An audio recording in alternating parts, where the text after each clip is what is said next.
Assalamualaikum warahmatullahi wabarakatuh. Selamat siang, salam, Om Swastiastu, Namo Buddhaya. Baik, pada kesempatan kali ini kita akan bertemu pada pertemuan pertama untuk materi kuliah teknologi sediaan solida.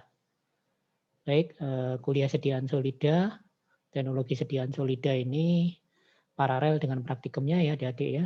Jadi saya akan share screen terlebih dahulu. Baik, sudah terlihat ya. Jadi saya coba full screen.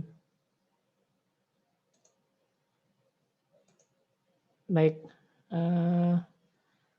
kuliah teknologi sediaan solida itu adalah merupakan, ada yang menyebutkan kuliah formulasi sediaan solida ya. Jadi sediaan solida adalah sediaan yang bentuknya padat.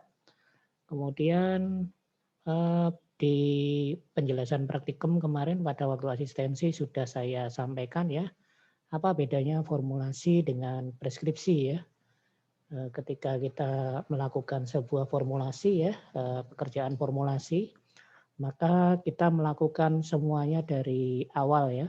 Jadi mulai dari praformulasinya terlebih dahulu ya, kemudian sampai ke formulasinya. Di dalam formulasi sendiri ada formula, kemudian ada manufacturing ya, ada pembuatannya, kemudian sampai menjadi sediaan yang kita kehendaki, kemudian kita evaluasi, dan evaluasinya juga ada banyak step, kemudian sampai sediaan tersebut memenuhi persyaratan mutu dan beredar di pasaran. Nah, khusus untuk kuliah kali ini kita akan belajar dulu tentang praformulasinya. Ya, jadi praformulasi sesuai dengan namanya adalah kegiatan yang kita lakukan ya, studi yang kita lakukan sebelum kita melakukan formulasi. Dalam hal ini karena solida ya sediaannya, maka kita batasi sediaan yang bentuknya padat. Seperti kita ketahui ya, dalam sejarahnya itu pada akhir tahun 50-an dan awal tahun 60-an baru dikenal yang namanya praformulasi ya. Farmasis melakukan praformulasi di negara-negara maju ya, sebagai satu langkah untuk yang harus dilakukan sebelum kita melakukan formulasi. Jadi meliputi apa saja, basicnya sudah kalian dapatkan di kuliah farmasi fisik ya. Kegiatan praformulasi adalah yang ada di farmasi fisik ya. Jadi kita lakukan semuanya sebelum kita melakukan formulasi ya. Jadi kegiatan-kegiatan meliputi kita mengetahui sifat fisikokimia dari suatu bahan ya, bahan yang terlibat dalam formula ya, bisa bahan aktif, bisa bahan pengisi, bisa bahan penghancur, bisa bahan lubrikan dan bahan-bahan yang lain. Itu semuanya harus kita lakukan kegiatan praformulasi ya, sehingga kita tahu karakteristik fisikokimia dari beberapa bahan yang terdapat dalam formula kita, termasuk bahan aktif ya di situ ya. Sehingga ketika kita nanti memformulasi, kemudian menentukan cara pembuatan, menentukan jumlahnya ya, menentukan fungsinya dari masing-masing bahan tersebut, akan menghasilkan formula yang memenuhi standar ya. Jadi kegiatan ini dilakukan, kegiatan praformulasi dilakukan pada akhir tahun 50 dan tahun 1960 ya. Jadi sebagai salah satu bagian dari kegiatan pengembangan produk ya. Jadi product development ya. Sehingga untuk tujuan akhirnya ini tadi sudah saya jelaskan ya, adalah untuk mendapatkan dosage form yang elegan ya. Jadi dosage formnya sesuai dengan persyaratan mutu, sesuai dengan farmakope masing-masing negara ya, dan tentunya dengan dosage form yang tidak hanya memenuhi syarat persyaratan mutu ya, tetapi juga lebih dari itu sehingga nanti produk yang kita hasilkan dalam suatu industri farmasi ya, misalnya kita nanti sebagai apoteker di industri farmasi akan menghasilkan dosis form yang ilegal ya. Kemudian juga dari sisi organoleptisnya ya, ini adalah kegiatan yang dilakukan pada waktu itu ya oleh seorang farmasis ya, di mana dia menggunakan suatu bahan pewarna ya, dyes ya, untuk mengetahui pengaruh preparasi dan praformulasi terhadap stabilitas ataupun bioavailabilitas dari suatu sediaan obat ya. Secara sederhana seperti itu. Jadi ketika kita nanti membuat suatu produk atau sediaan, maka sediaan yang kita buat tidak semata-mata tidak semata-mata memenuhi persyaratan mutu secara fisik ya, tetapi juga mutu yang lainnya ya, ketika obat tersebut dikonsumsi, ketika dalam penyimpanan itu dia harus stabil ya. Stabilnya juga ada banyak kestabilan di sini, ada stabil secara fisik ya, stabil secara biologi, dan stabil secara kimia ya.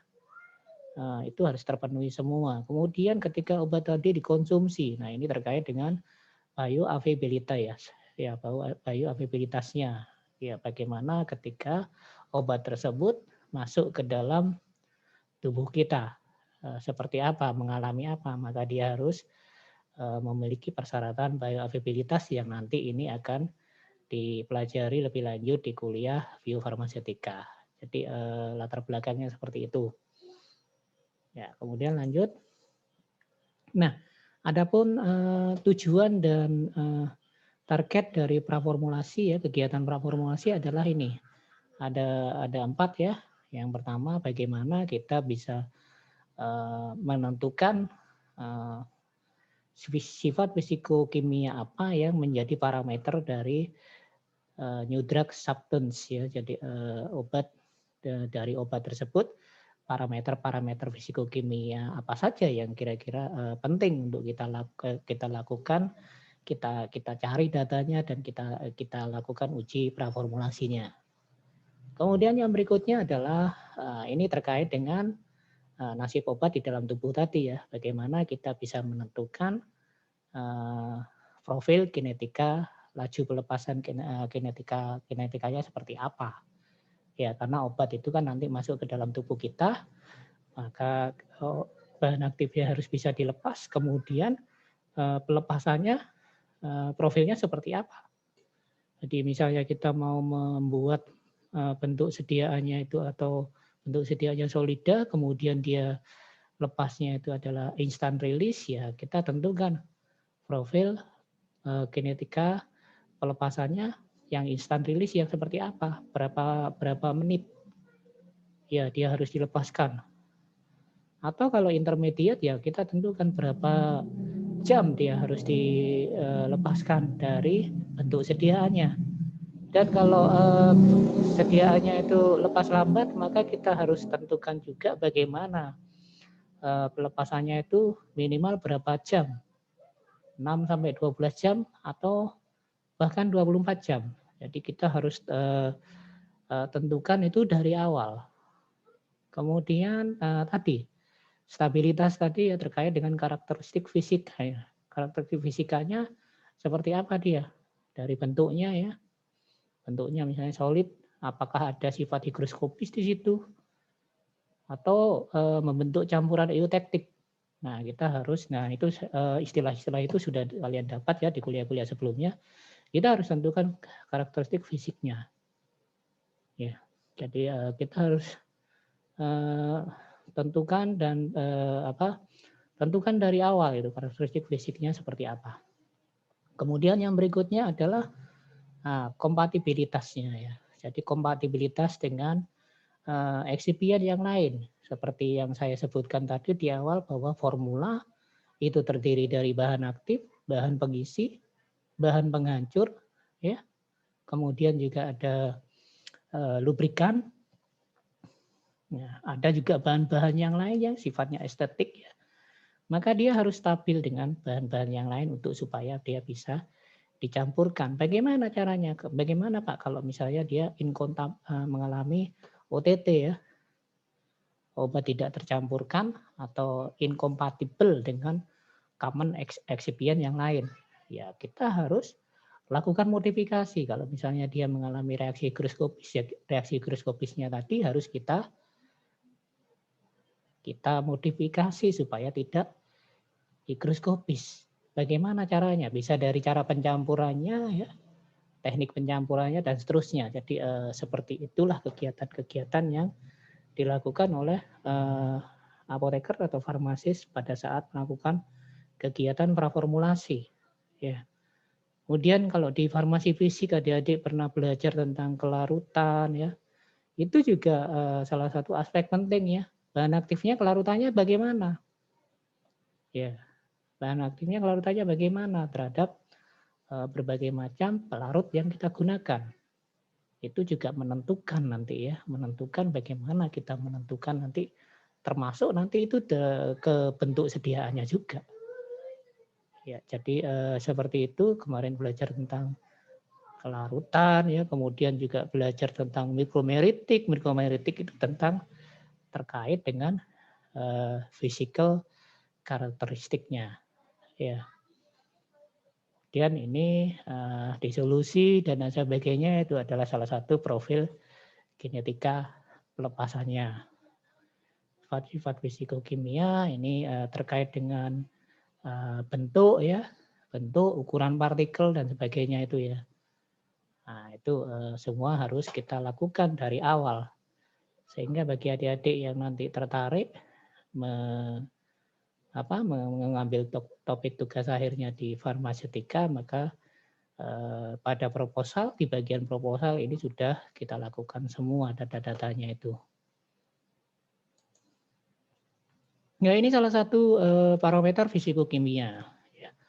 Parameter fisikokimia sudah Anda pelajari ketika di farmasi fisik ya. Ada banyak ya studi farmasi fisik ya atau fisikokimia ya yang kita lakukan. Ya, sehingga dengan data-data fisikokimia ini maka kita akan mendapatkan presisi dan akurasi yang great ya. Jadi yang bagus. Sehingga nanti ketika kita ada data-data tentang case yang kita new drug substance yang kita mau buat menjadi bentuk sediaan solida tadi misalnya tablet ataupun kapsul, kita sudah bisa prediksi ya berdasarkan data-data studi fisikokimianya. Nah, salah satu contoh yang sudah Anda dapatkan tadi sudah saya sebutkan ya di poin kedua adalah solubilitas kelarutan ya, bagaimana kelarutannya? Karena kelarutan ini nanti juga menentukan pelepasan obatnya juga ya, juga menentukan stabilitas juga. Kemudian ini PK ya, data-data PK-nya ini ya, PKA atau PKB-nya itu berapa? Data-data dari drug substance-nya ini ya, PKA atau PKB-nya berapa? Ini juga sangat menentukan sekali ya, data-data ini harus kita tentukan dari awal. Sehingga nanti kita bisa menentukan kira-kira obatnya nanti juga ini terkait juga dengan pelepasan ya, obatnya nanti dilepas di mana. Solubilitas ini juga menentukan bentuk sediaan juga nanti. Kemudian yang ketiga melting point, polimorfisme, ini adik-adik sudah dapat ya saya kira ya di preskrip ya, ada salah satu entah ini pada praktikum preskrip kali ini ya dengan metode online apakah dipraktikumkan atau enggak. Ada ya, oleum kakao itu memiliki sifat polimorf sehingga dia memiliki titik lebur yang lebih rendah daripada seharusnya ya. Nah, melting point juga gitu ya, kita tentukan itu melting point-nya atau data-datanya kita cari dan kita uji juga nanti data-datanya. Ya, melting point ya, titik lebur. Kemudian juga entalpi ya, entalpi dari favorization-nya itu kita juga harus tentukan. Kemudian ini terkait dengan pencampuran ya. Nanti mudah dicampur atau enggak, maka kita harus tentukan karakteristik permukaannya. Salah satunya di farmasi fisik sudah ya, surface area dan ini tadi particle shape dan volume pori. Ya.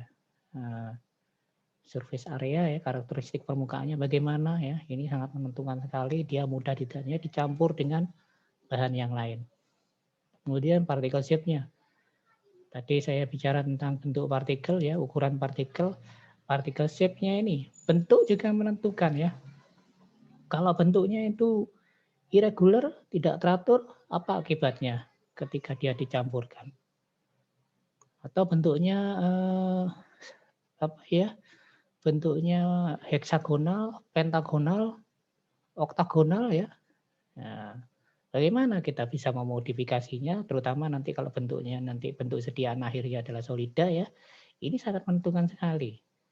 Makanya ada teknologi yang dinamakan dengan teknologi yang membuat bentuknya itu menjadi sferis ya. Ya, contohnya adalah microsphere dan nanosphere, itu salah satu contohnya. Sfernya itu kan berasal dari kata sferis, mendekati bulat. Jadi bentuk yang ideal adalah bentuk bulat. Sehingga kita modifikasi menjadi bentuk bulat. Teknologi microsphere dan nanosphere itu yang kebetulan saya juga berkecimpung di situ. Silakan adik-adik kalau ada topik-topik tentang microsphere dan nanosphere bisa lebih lanjut nanti topik penelitiannya bisa seperti itu ya. Jadi itu kan menggabungkan dua ya, bentuk dan ukuran partikel.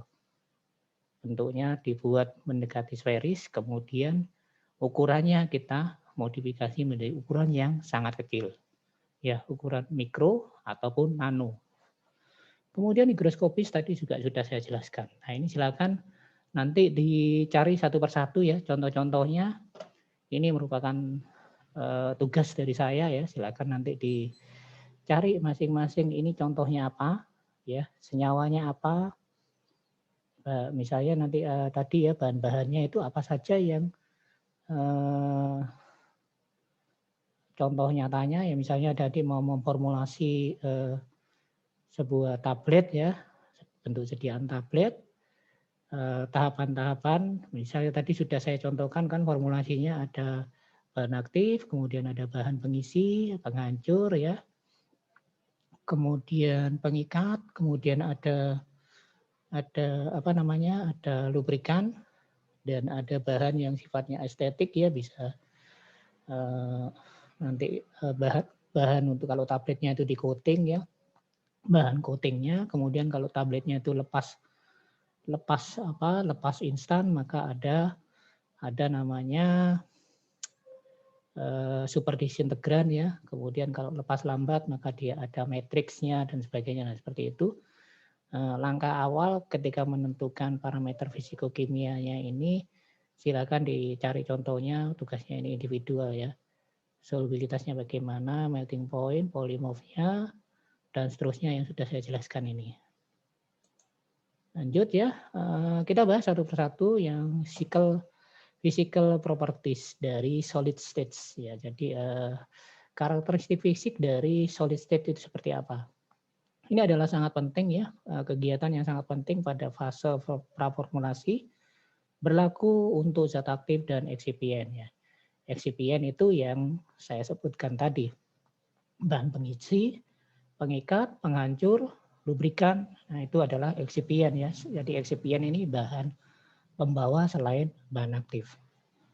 Cakupannya tadi sudah saya jelaskan ya. Cakupannya adalah ukuran partikel dan bentuknya tadi ya. Kemudian juga kita berbicara tentang distribusinya. Distribusi ini terkait di farmasi fisik, silakan dibaca-baca lagi tentang materi mikromeritik ya, distribusi ukuran partikelnya. Ini akan sangat menentukan sekali nanti pada proses pencampurannya. Distribusinya seperti apa? Jadi distribusinya mengikuti logaritma normal atau bagaimana? Kemudian partikel. Partikel itu ada bentuk partikelnya ya. Tadi sudah saya sampaikan sedikit tentang sferis tadi, sferis ya. Kemudian ukuran partikel tadi terkait dengan ada yang mikro ya. Kenapa kok harus ukuran mikro? Kenapa harus nano ya? Itu ada tujuannya tersendiri. Silakan dipelajari lagi ya. Kenapa? Kira-kira apa?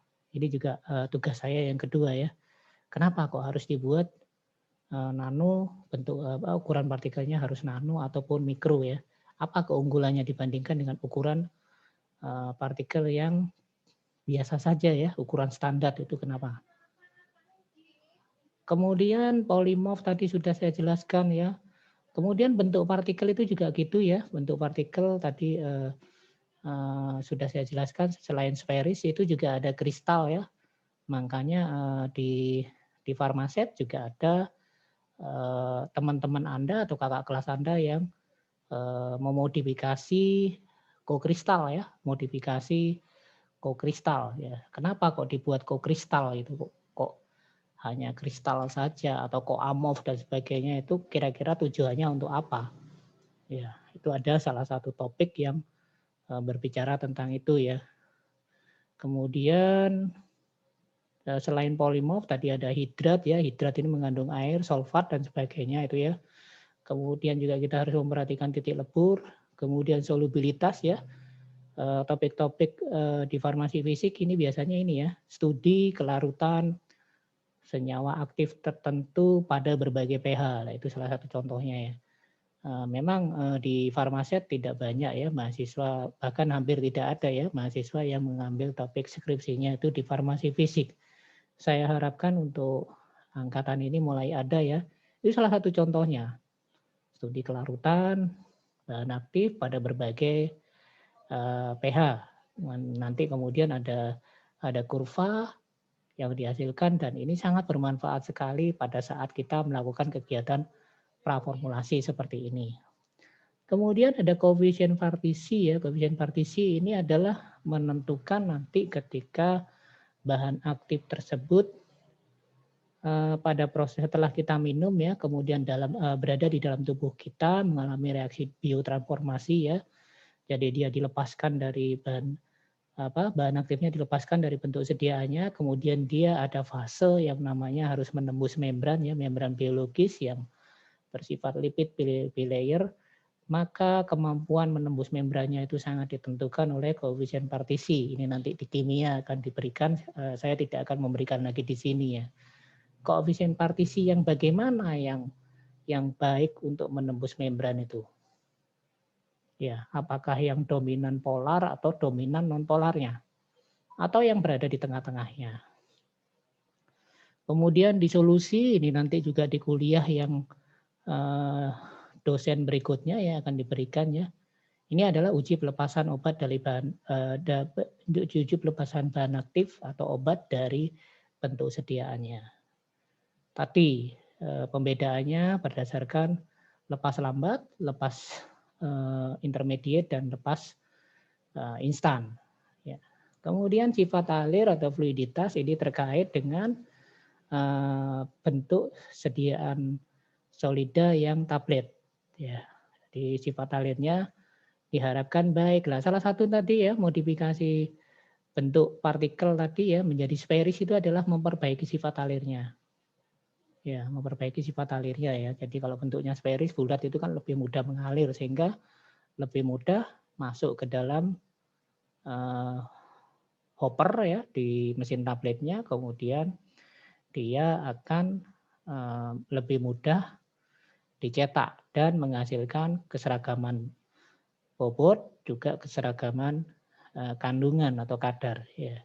Karena fluiditas itu sangat menentukan. Jadi kalau fluiditasnya jelek, sifat alirnya buruk, maka akan pengaruh di hal tersebut. Kemudian kompaktibilitas ini adalah menentukan nanti mudah tidaknya bahan obat serta bahan-bahan eksipien yang lain untuk dikompresi ya. Kompresibilitas ada kompaktibilitas nanti. Kemudian pembasahan ini untuk memudahkan pencampurannya. Kok ada pembasahan Pak? Ya karena di metode pembuatan tablet ya di penjelasan praktikum kemarin sudah saya jelaskan, salah satunya adalah granulasi basah ya. Granulasi basah itu menggunakan ada yang pencampuran larutan pengikat ya, pembuatan larutan pengikatnya itu ada yang secara basah, ada yang secara kering. Nah, yang kalau secara basah maka diperlukan adanya pembasahan. Ya. Kemudian semuanya ini ya, data-data physical properties ini digunakan untuk ketika kita produksi atau fabrikasi dalam skala besar. Kemudian yang berikutnya adalah ketersediaan farmaseutik dan atau hayati tadi yang terkait dengan obat tadi ya, pada nasibnya di dalam tubuh itu akan mengalami apa saja. Kita harus memperhitungkan ketersediaan hayatinya selain ketersediaan farmaseutiknya tadi ya. Ini sebelum obat tersebut dipakai atau dikonsumsi oleh pasiennya. Lanjut. Nah, sifat fisika kimia dari zat aktif ya, kita tinjau dulu zat aktifnya karena ini sangat menentukan.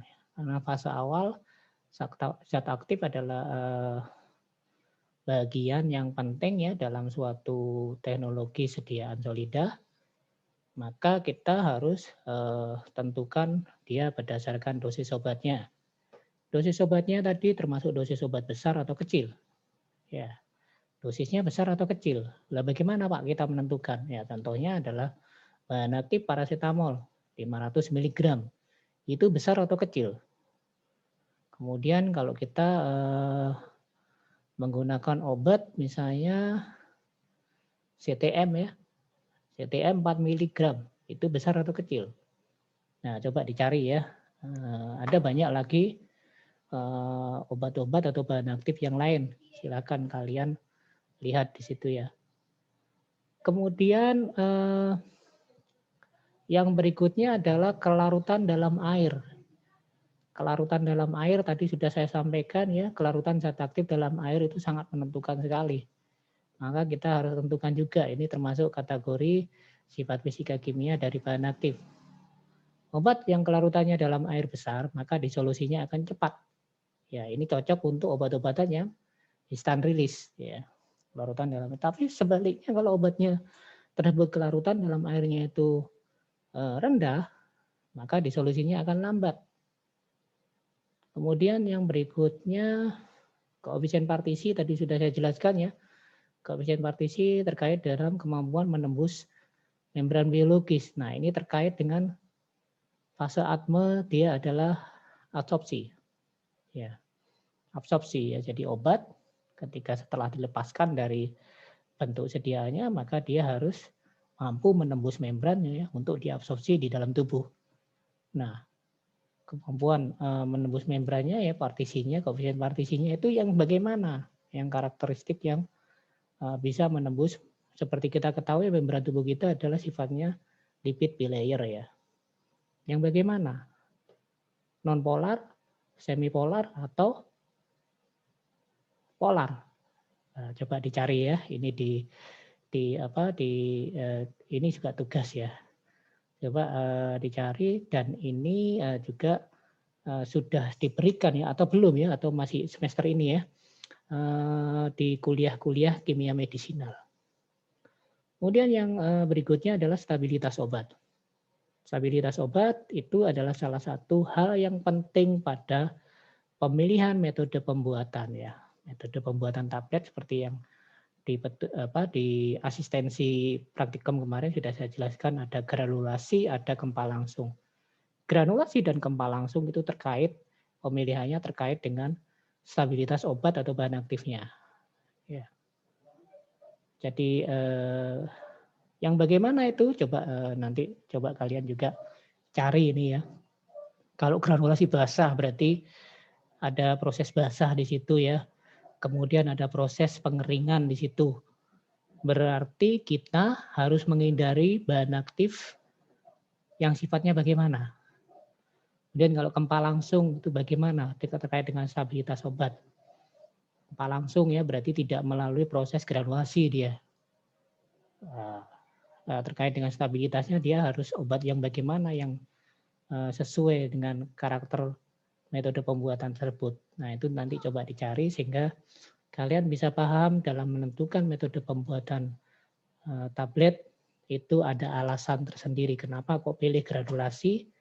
Kenapa kok pilih kempal langsung dan kenapa kok granulasi ada dua ya, granulasi basah dan granulasi kering. Kenapa kok pilih granulasi basah, tidak granulasi kering. Lanjut, pKa dan solubilitas ya. Ini sudah saya jelaskan tadi di awal ya. Ya, ini terkait juga dengan nanti obatnya nanti ketika berada di dalam tubuh kita ya, ketika larut. Nah, dia dominan bentuk terion atau tak terionnya. Ya, bentuk terion atau bentuk tak terionnya. Kalau dominan bentuk terionnya, apa akibatnya? Kalau dominan bentuk tak terionnya bagaimana? Kalau misalnya obatnya sedikit asam, kemudian dia berada di asam lambung, apa yang dominan? Nah, kemudian dia masuk di usus halus ya, mulai sedikit lebih pH-nya mulai naik, bagaimana? Nah, itu terkait dengan itu ya. Juga kelarutan itu juga sama ya. Kelarutan tadi sudah saya jelaskan, nah silakan dibaca-baca lagi. Dan lanjut. Nah, ini ya, ion substance ya, fase terion tak terion itu terkait dengan materi farmasi fisik tentang cara menghitung pH itu ya.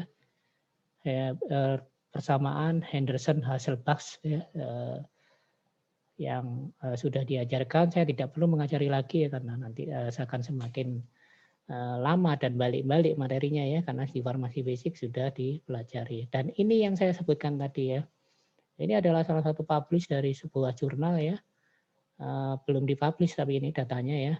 Ini adalah salah satu contoh, ini hubungan konstanta dielektrik ya dengan solubilitas dari suatu bahan aktif ya. Di sini adalah, nah ini bisa dibaca sendiri ya, nah, itu bahannya apa.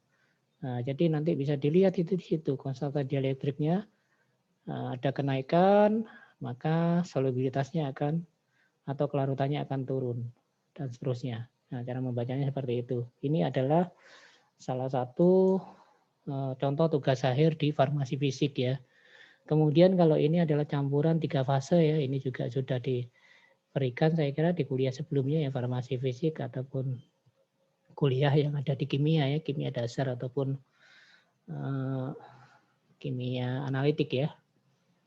Nah, ini kalau kita lihat, kalau kita mencampur ada tiga bahan ya yang kita campur, maka dia akan menghasilkan keseimbangan 3 fase. Dan ini masing-masing berapa persen, ini komposisinya kita bisa lihat di situ ya. Dan ini kita bisa uji juga kelarutannya bagaimana terkait dengan kelarutannya. Nah, ini juga yang di bawah ini adalah contoh lain dari diagram 3 fase. Sehingga nanti dengan adanya data-data seperti ini, ketika kita memformulasi, ini adalah data praformulasi yang nanti juga akan bermanfaat ya. Jadi seperti itu. Memang tidak hanya di farmasi UNED ya, di farmasi UNER, UGM, dan ITB itu juga jarang yang topik farmasi fisik. Tapi saya harapkan adalah ya yang selalu topiknya kalau di farmasi adalah tentang formulasi ya. Yang praformulasi agak sangat jarang. Ya, karena memang penelitiannya tidak menghasilkan bentuk sediaan ya, tapi dia menghasilkan data. Ya, mungkin itu yang menjadikan agak sepi peminat dibandingkan dengan formulasi. Nah, kemudian yang disolusi ya, disolusi ini terkait ya selalu merefer kepada persamaan Naismith-Whitney. Ini ya Naismith-Whitney itu ya. Jadi di situ dm per dt sama dengan v dc per dt, ini adalah diferensial ya, persamaan diferensial sama dengan minus k konstanta ya, yang disebut dengan konstanta intrinsik ya, intrinsik konstanta intrinsik disolusi ya, konstanta disolusi intrinsik. Nah, kemudian dikalikan dengan A, ini adalah surface area dalam kurung S dikurangi C. S adalah solubilitasnya ya, terkait dengan solubilitas. Kemudian C adalah terkait dengan konsentrasi ya. Kemudian yang koefisien partisi ya ini ya. Nah, kenapa ini ya? Ini karena di kimia medisina sudah ya. Ini adalah bagaimana komposisi kelarutan dari sebuah senyawa ya ketika dia dilarutkan dalam dua pelarut.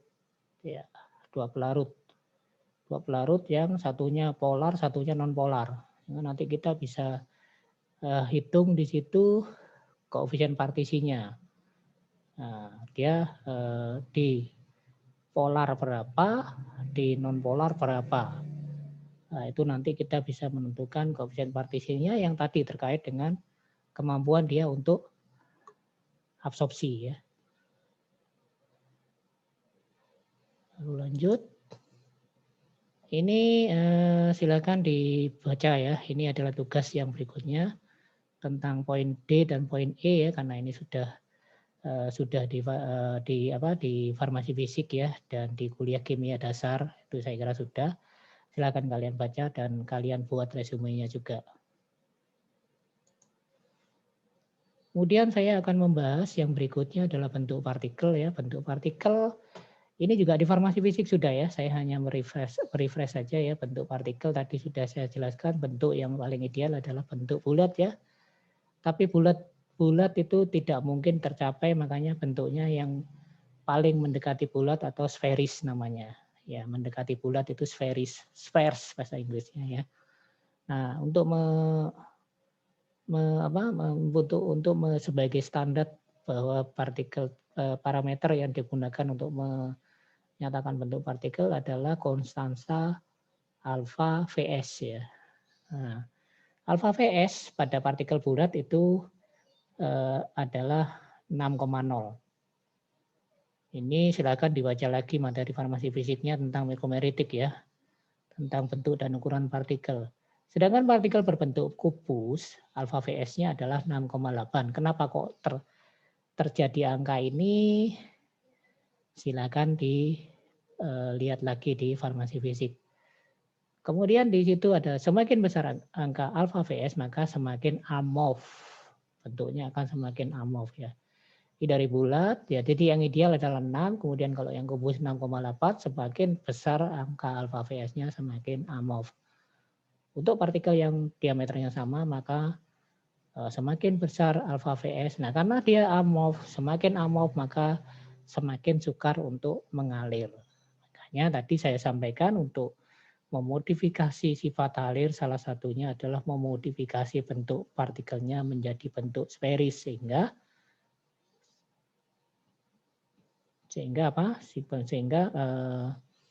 sifat alirnya menjadi semakin bagus. Seperti itu, ini juga bentuk partikel itu yang mendasari teknologi pengantaran mikrosfer dan nanosfer ya. Silakan adik-adik kalau tertarik bisa belajar dengan saya ya, dengan Putora itu juga spesifikasinya di yang berakhiran dengan sfer ya, itu salah satu modifikasi bentuk ya, modifikasi bentuknya. Itu combine sebenarnya ya, bentuk dan ukuran partikel. Nah, ini perhitungannya yang kalian baca-baca lagi di farmasi fisik ya, yang sudah diberikan.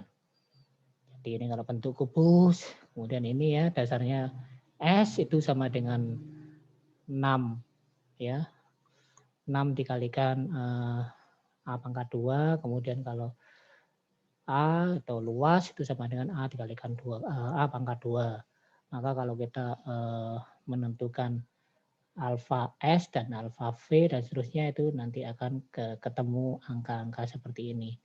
Jadi yang 6 itu untuk yang bulat, kemudian untuk yang 6,8 itu untuk yang kubus ya di sini. Penurunan rumusnya. Semakin tinggi alfa Vs maka akan semakin amorf.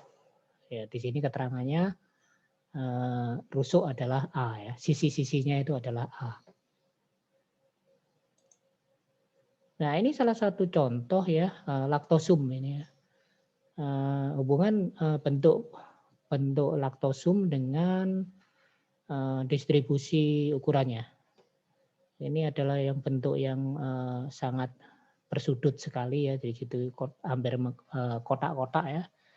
Maka kalian lihat distribusi ukuran partikelnya dia tidak merata ya. Jadi ada ukuran tertentu yang jauh lebih banyak daripada ukuran yang lain. Kemudian ketika laktosum ini dimodifikasi bentuknya menjadi tabletose ya, sedikit lebih mendekati sferis, maka dia akan distribusinya terdistribusi normal. Pada berbagai ukuran dia ada perwakilannya. Kemudian kalau laktosumnya tadi dikeringkan dengan metode spray dry, dia akan lebih mendekati sferis lagi ya.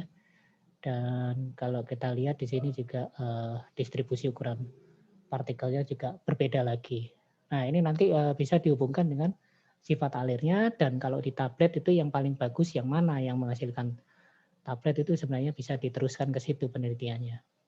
Itu salah satu data di penelitiannya. Ini particle shape salah satu contohnya. Nah, kalau bentuk yang irregular seperti ini jelas sifat alirnya akan bermasalah. Dan kalau bentuknya ini ya mendekati sferis, maka sifat alirnya akan lebih baik. Ya, itu tentang particle shape ya. Ini ketika dilihat di mikroskop elektron ya. Jadi SEM, Scanning Electron Microscope. Kemudian pada saat proses produksi itu ada interaksi fisis ya. Jadi pada saat proses pembuatan tabletasi dalam hal ini ya, karena kita berbicara khusus tentang tablet di sini, ada interaksi fisis ya antara bahan aktif dan bahan eksipien yang lainnya. Maka kita harus memperhatikan fluiditas, tadi sudah saya jelaskan, maka kelarutan, bukan kelarutan ya, sifat alir itu sangat penting sekali ya dalam proses produksinya. Tadi ya salah satunya adalah untuk kelancaran aliran untuk mengisi hopper ya, ruangan pengisian tablet itu. Kemudian yang berikutnya adalah kompaktibilitas dan atau kompresibilitas. Tadi sudah saya jelaskan ya. Mari kita bedah satu persatu ini. Nah, fluiditas ini pengaruhnya di mana? Ini tadi ya sebenarnya sudah saya singgung di awal tadi ya. Sifat alir serbuk itu berperanan pada pengisian ruang kompresi pada saat pembuatan tablet. Itu kalau pada tablet ya. Kemudian kalau pada kapsul, maka dia akan berperanan pada pengisian pada cangkang kapsul. Prosesnya seperti ini ya. Jadi ketika fluiditas serbuk baik, maka pengisian dalam ruangan kompresi akan seragam. Ya, ketika pengisian dalam ruangan kompresi seragam, maka efeknya adalah keseragaman bobot, keseragaman kadar. Ya, ketika berat tablet konstan, maka otomatis keseragaman kadar, keseragaman kandungannya ya akan juga seragam. Karena ini yang dibutuhkan ya. Tidak ada mungkin nanti memproduksi tablet yang satu isinya overdose ya bahan aktifnya, kemudian tablet yang lainnya underdose. Nah, itu akan menyebabkan efek terapi yang tidak sama nanti kalau diminum oleh pasien. Nah, tujuannya apa? Tujuan akhirnya adalah untuk menghasilkan efek terapi yang identik. Nah, kita bicara tentang kompaktibilitas dan kompresibilitas ya. Ini menunjukkan mudah tidaknya bahan atau campuran bahan dikompresikan. Nah, semuanya dipengaruhi oleh ikatan antar partikel yang mau kita campurkan itu sendiri ya. Nah, ini silakan di-refer lagi ke farmasi fisik ya. Ini dipengaruhi oleh apa? Dipengaruhi oleh salah satunya mekanisme jembatan cair dan jembatan padat itu ya. Jadi kalau prosesnya itu granulasi, maka akan bisa menggambarkan ini. Kemudian pada saat proses pencetakan adalah deformasi plastis dan elektrostatik. Akan dibaca-baca lagi ya, deformasi plastis, elastis itu bagaimana. Ini juga nanti untuk mempengaruhi mudah tidaknya bahan obat dan campuran bahan tadi untuk dicetak menjadi tablet. Kalau elastik bagaimana, kalau elastis bagaimana. Kompaktibilitas ya, kita bahas yang kompaktibilitas lebih dahulu. Mudah tidaknya suatu zat untuk dikompresikan bersifat statis ini ya. Ditujukan adanya hubungan kekerasan tablet dengan tekanan kompresi. Ya. Ini sifatnya statis, hubungan antara kekerasan tablet dengan tekanan kompresi. Yang ini ditunjukkan oleh kedalaman stempel atas. Ya. Kompresibilitas itu bersifat dinamis, jadi bedanya dengan kompaktibilitas tadi ya. Kalau yang ini dinamis ya, yang kompaktibilitas itu statis. Ini lebih kepada bentuk kurva yang terjadi ya. Yang diperlukan strain gauge, ya strain gauge itu nanti yang ada di stempel atas itu ya, matris dan stempel bawah. Bagaimana penjelasannya seperti ini? Uji kompresibilitas itu untuk mengetahui perilaku serbuk pada saat digempa. Nah, alatnya adalah strain gauge atau dikombinasi dengan osiloskop ya, berupa mesin tablet tapi dilengkapi dengan alat ini. Jadi dia akan bisa mendeteksi perilaku serbuk sebelum dan pada saat dan setelah digempa. Jadi nanti kita melakukan evaluasi pada bentuk kurvanya. Pada saat proses kompresi itu ada fase pengetapan atau pemadatan. Iya, pada saat sebelum digempa ini. Kemudian fase kompresi saat digempa dan setelah digempa. Ini pada saat fase kembali. Jadi ada 3, pengetapan atau pemadatan, fase kompresi, dan fase kembali. Sehingga nanti kita bisa menganalisis bahan pengisi itu kompresibilitasnya bagus atau tidak dari evaluasi pada bentuk kurvanya. Lanjut. Jadi gambaran kompresi secara umum kalau dia bentuknya serbuk, kita buat granul terlebih dahulu ya, itu kalau granulasi basah atau granulasi kering, kemudian kita cetak menjadi tablet. Ini kalian lakukan pada praktikum. Granulasi basah terutama. Kemudian kalau dari bahan alam yang bentuknya ekstrak, maka ekstrak kita serbuk terlebih dahulu, kemudian dijadikan granul, kemudian di tablet. Uji komprimabilitas, nah ini bedanya ya, uji komprimabilitas dengan uji kompresibilitas. Kalau komprimabilitas itu mengetahui kemampuan serbuk untuk dapat dikompresikan. Nah, parameternya adalah harga F di sini ya.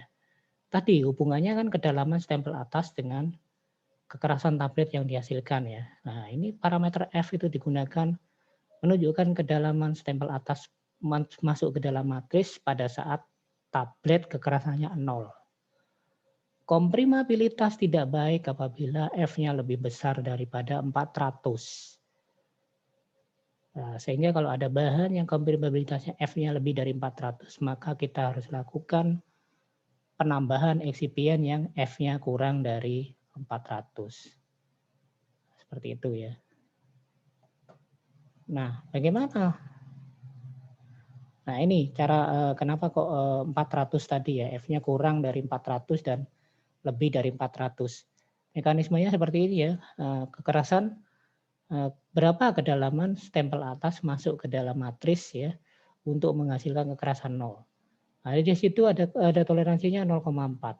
Jadi makanya kalau masih kurang dari 0,4 cm itu masih bagus, tapi kalau sudah lebih dari 0,4 cm maka menghasilkan F yang lebih besar dari 400 itu komprimabilitasnya tidak bagus. Nah, ini ya, tadi sudah saya jelaskan. Nah, kalau lebih dari 400 maka bahan tersebut adalah bahan yang non kompresibel.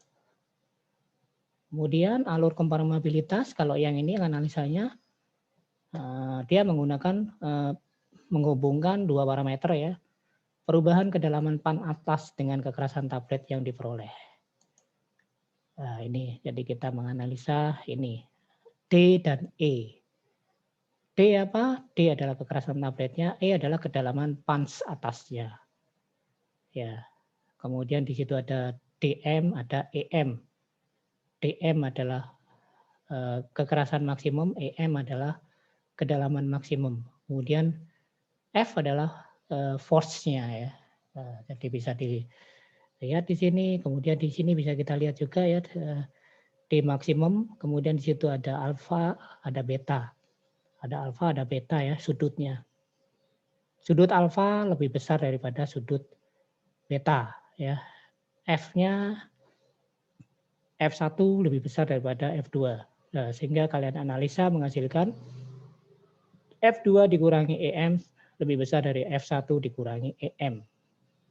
Nah, seperti itu. Coba kalian analisa lagi, kalian pelajari lagi ya ini sudah ada kurva seperti ini. Coba nanti juga ini sebagai tugas kalian, coba kalian